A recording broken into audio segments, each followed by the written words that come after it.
Right Lakshmi, Jagan చిన్న గులకరాయి దెబ్బకు బెదిరిపోయి మొత్తం పోలీసు వ్యవస్థనే తన పర్యటనకు సంబంధించి ఒక కవచం లాగా ఏర్పాటు చేసుకున్నారు. దీనికి సంబంధించి రాష్ట్ర హోంశాఖ కీలక ఆదేశాలు జారీ చేసింది. అండ్ మామూలుగా జగన్ పర్యటన చేస్తున్నప్పుడు గానీ అటువైపు ఆ దారిలో వెళ్తున్నప్పుడు ఎవరు కూడా ఆందోళనలు గానీ నిరసనలు తెలపకుండా అలాగే విపక్ష నేతలపైన చర్యలు తీసుకునేవాళ్ళు పోలీసులు. బట్ ఇప్పుడు రాష్ట్ర హోంశాఖ ఇచ్చిన ఆదేశాలకు సంబంధించి అది మరింత పీక్స్కి వెళ్ళిందని చెప్పాలి. సో జగన్ ఎక్కడ పర్యటన చేస్తున్నారో ఆ దారి పొడుగున వాళ్ళ అనుమానిత ఇళ్లలో అంటే ఏ ఇంట్లో అయినా సరే పోలీసులు ఆ ఇంట్లోకి చొరబడి దౌర్జన్యంగా వాళ్ళు సోదాలు చేయొచ్చు. సో అనుమానితుల్ని అదుపులోకి తీసుకోవచ్చు అండ్ వస్తువుల్ని స్వాధీనం చేసుకోవచ్చు. అంటే సామాన్య ప్రజలకు తీవ్ర ఇబ్బందులు కలగజేయడమే కాదు, విపక్ష నేతలపైన టార్గెట్ గానే ఈ ఆదేశాలు జారీ చేశారు అని చెప్పి రిటైర్డ్ అధికారులు విస్మయం వ్యక్తం చేస్తున్నారు. రైట్, చూద్దాం ఒకసారి డీటెయిల్ గా.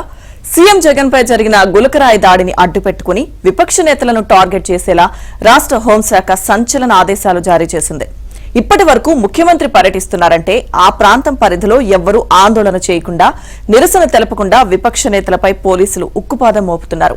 అయితే ఇక నుంచి ఇళ్లలోకి సైతం దౌర్జన్యంగా వెళ్లి తనిఖీలు చేసేలా, అనుమానం వచ్చిన వారిని అదుపులోకి తీసుకునేలా, వస్తువులను స్వాధీనం చేసుకునేలా హోంశాఖ అసాధారణ అధికారాలు కల్పించింది. కీలక ఎన్నికల వేళ ప్రతిపక్షాల కీలక నేతలను కట్టడి చేసేందుకే పోలీసులకు ఎన్నడూ లేని ఇలాంటి అధికారాలు కట్టబెడుతున్నారని రిటైర్డ్ అధికారులు ఆరోపిస్తున్నారు.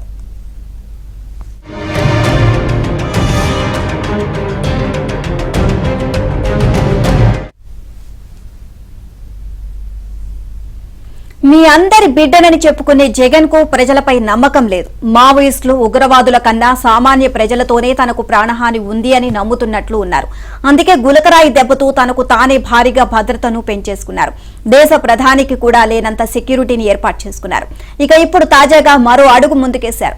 జిల్లా ఎస్పీ స్థాయి అధికారి నేతృత్వంలో అడిషనల్ ఎస్పీలు, టీఎస్పీలు, సిఐలు, ఎస్ఐలు భారీగా పోలీసుల బలగాలతో రక్షణ కవచం ఏర్పాటు చేసుకుంటున్నారు. ఈ మేరకు రాష్ట్ర హోంశాఖ నిన్న ఉత్తర్వులు జారీ చేసింది. అయితే ఇవి సాధారణ ఉత్తర్వులు కావు. జగన్ ప్రయాణించే మార్గంలో ఏ ఇంట్లోకైనా వెళ్లి సెక్యూరిటీ సిబ్బంది తనిఖీలు చేసే అసాధారణ అధికారాలు కల్పించారు. అనుమానితులను అదుపులోకి తీసుకోవడంతో పాటు ఇళ్లలో కూరగాయలు తరిగే కత్తులు, ఇతర బ్లేడ్లు ఉన్నా స్వాధీనం చేసుకునే అవకాశం ఇచ్చారు. ప్రస్తుతం బస్సు యాత్రలో ఉన్న సీఎం జగన్ ఇవాళ్టితో పర్యటన ముగించుకుని రేపు పులివెందులకు వెళ్తారు.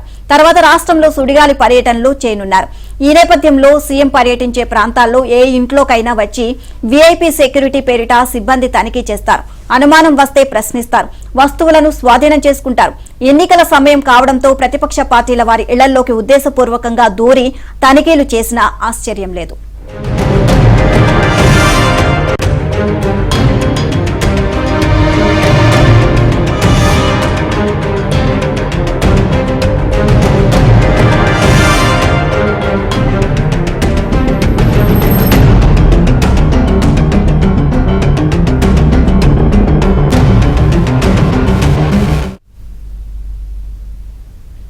పోలీసులకు అసాధారణ అధికారాలు కల్పించడం పట్ల రిటైర్డ్ ఉన్నతాధికారులు ఆశ్చర్యాన్ని వ్యక్తం చేస్తున్నారు. వాస్తవానికి ఇప్పటి వరకు జగన్ ముఖ్యమంత్రి హోదాలో బయటకు వచ్చింది తక్కువ. 4 ఏళ్లకు పైగా తాడేపల్లి ప్యాలెస్ కు పరిమితమైన ఆయన అప్పుడప్పుడు వైసీపీ నేతల కుటుంబాల్లో పెళ్లిళ్లు, ఫంక్షన్లు జరిగితే వచ్చేవారు. అయితే అప్పుడు కూడా గంటల తరబడి ట్రాఫిక్ ఆపేసి ప్రజలకు నరకం చూపించారు. బటన్ నొక్కే కార్యక్రమం పెడితే బారికేడ్లతో పాటు పరదాలు కట్టి మహిళలకు వస్తే వారి చున్నీలు సైతం తీయించిన ఘనత జగన్ సెక్యూరిటీకి దక్కుతుంది. ఇక ఇంత రక్షణ ఉండే ఆయనకు ఇప్పుడు అసాధారణ భద్రత ఎందుకంటే గులకరాయి దెబ్బ అని హోంశాఖ వర్గాలు చెప్తున్నాయి.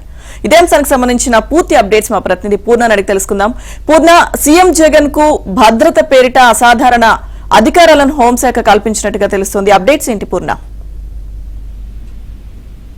లక్ష్మీదుర్గ, ఏదైతే ముఖ్యమంత్రి వైఎస్ జగన్మోహన్ రెడ్డికి గులకరాయి దాడి జరిగిన ఘటన తర్వాత ఆయనకి భద్రతను 4 గంటలకు వేసిన పరిస్థితి చెప్పవచ్చు. ప్రధానంగా చూస్తే కనుక ఆ గులకరాయి వంకతో అంటే అసాధారణమైన భద్రతా ఏర్పాట్లు చేయాలంటూ కూడా ఇప్పటికే నిన్న ఆదేశాలు జారీ చేసినట్టు తెలుస్తుంది. అయితే ఆ ఆదేశాలు ఏ విధంగా ఉన్నాయంటే మొత్తం కూడా ఆశ్చర్యాన్ని కోల్పోయే విధంగా కూడా ఆదేశాలు కూడా పెట్టడం కూడా జరిగింది. ఏదైతే అంటే ముఖ్యమంత్రి వైఎస్ జగన్మోహన్ రెడ్డి ఏ ప్రాంతంలో అయితే పర్యటిస్తారో ఆ ప్రాంతంలో ఉన్న ఏ ఇల్లైనా సోదా చేసుకునే అధికారం కూడా కల్పించారు. ఎందుకంటే ఏమన్నా అసాంఘిక శక్తులు ఆ ఇళ్లలో చొరబడి ఏదన్నా దాడులకు పాల్పడే అవకాశం ఉన్న నేపథ్యంలో మొత్తం కూడా ఆ ఇళ్లన్నీ కూడా తనిఖీ చేసే అధికారం కల్పిస్తున్న ఆదేశాలు జారీ చేయడం పట్ల విపక్షాలన్నీ కూడా తీవ్ర స్థాయిలో మండిపడుతున్నాయని చెప్పొచ్చు. ఎందుకంటే గులకరాయి ఈ దాడిని వంకగా చూసుకుని ఈ ఆదేశాలు జారీ చేసినట్టు కూడా తెలుస్తుంది.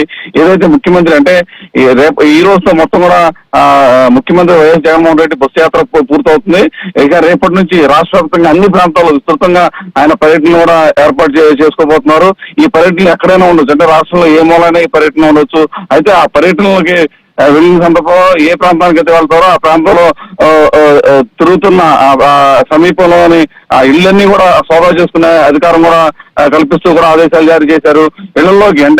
ఇళ్లలోకి వెళ్లేందుకు కూడా ప్రత్యేకమైన పర్మిషన్ ఏం కూడా అవసరం లేదు. ఎందుకంటే ఎవరు అనుమతి కూడా తీసుకోకుండా నేరుగా వెళ్ళిపోయి ఇంట్లో అన్ని కూడా తనిఖీ చేయొచ్చు. వాళ్ళ కూరగాయలు కానీ లేకపోతే కూరగాయలు వాడే కత్తులు కానీ అటువంటివి ఉన్నా కూడా స్వాధీనం చేసుకునే అవకాశం కూడా ఉంది అని కూడా ఆదేశాల్లో జారీ చేసినట్టు తెలుస్తుంది. అయితే ఇటువంటి ఆదేశాలు జారీ చేయడం పట్ల మొత్తం కూడా విపక్షాలు అంటే విపక్ష నేతలు ఎవరైతే ఉన్నారో అంతా కూడా తీవ్ర అభ్యంతరం కూడా వ్యక్తపరుస్తున్నారు. ఇన్ని కూడా అధికార దుర్వినియోగానికి పాల్పడే అవకాశం ఎక్కువగా కనపడుతుంది. ఎందుకంటే ఇట్లా విస్తృతమైన అధికారాలు కల్పించడం మొత్తం కూడా చట్ట విరుద్ధం అని చెప్తున్నారు.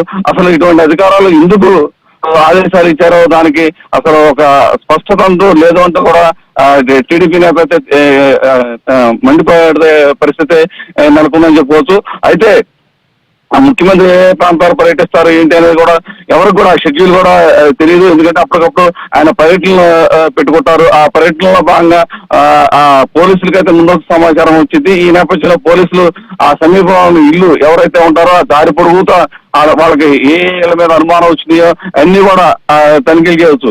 ఇదే వంకతో అధికార పార్టీ చెందిన నేతలు వాళ్ళకి ఎవరైతే అనుమానంగా ఉన్న ఇల్లు అని చెప్పి అధికార పక్ష వాళ్ళ ఇళ్ల మీద కూడా తనిఖీలు చేసే అవకాశం కూడా ఉంది.